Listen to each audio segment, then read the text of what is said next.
can I build a matrix computer that I can kidnap you and plug you into? Go on. Well, can I do that? Can I build that? Sure, you can do that. Yeah, sure. Okay. So I do that. I build the computer. I plug you in. And just for the sake of argument, have fun, let's say that the world that I plug you into, this matrix, works by a different set of laws of logic. 2 + 2 is 5 in this world I've made. Well, I say that's an impossibility. Okay, but let's say that I... okay, fine. Doesn't work by different laws of logic. Why is it impossible? Because the laws of logic are universal and they're absolute. Well, that's why. So are you saying? Okay, that's hang on, Thunderfoot. Are you saying that the laws of logic aren't absolute? Do you know what? Are you saying that God couldn't add 2 and 2 and come up with 5? That's right. He couldn't. Could God do that? No, he couldn't.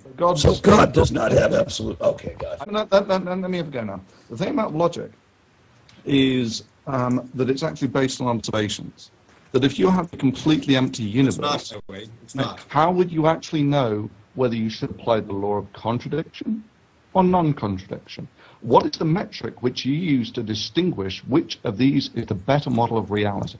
I deny your premise. Logic is not based on observation. You cannot observe that A cannot be both A and not A at the same time and in the same way. You can observe that, and if you can observe that, I'd like to see where you saw that. Right, but the only reason that you say that is because Aaron, please. You're not helping the discourse. Okay, now is logic man-made? The laws of logic, the law of non-contradiction, is that something that man has made?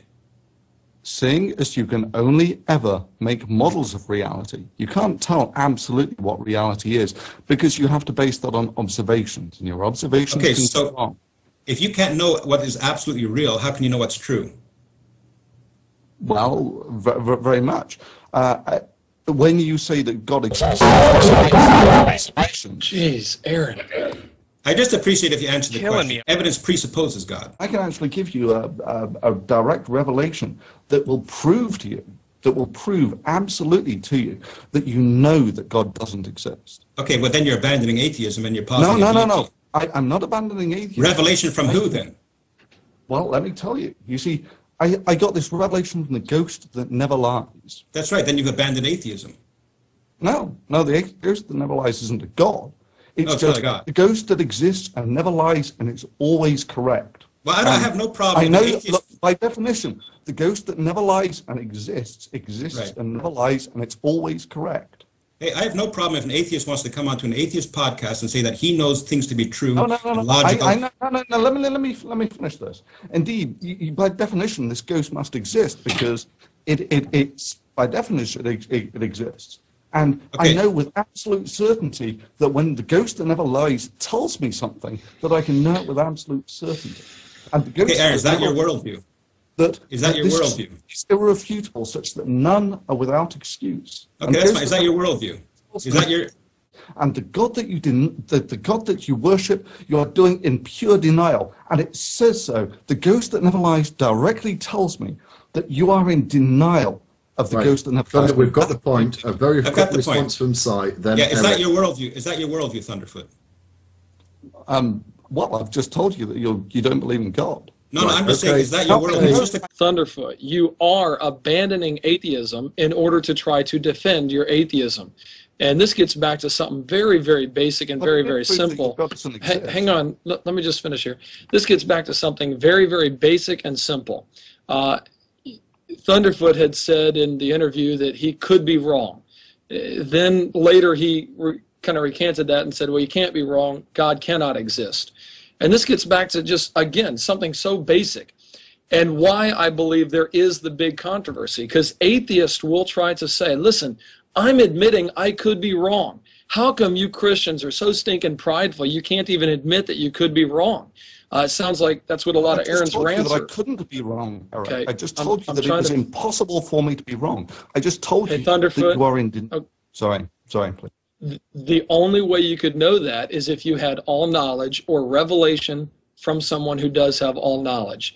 The one who has all knowledge would therefore be God. My question is, how do you know that I haven't built this computer and that you are in it?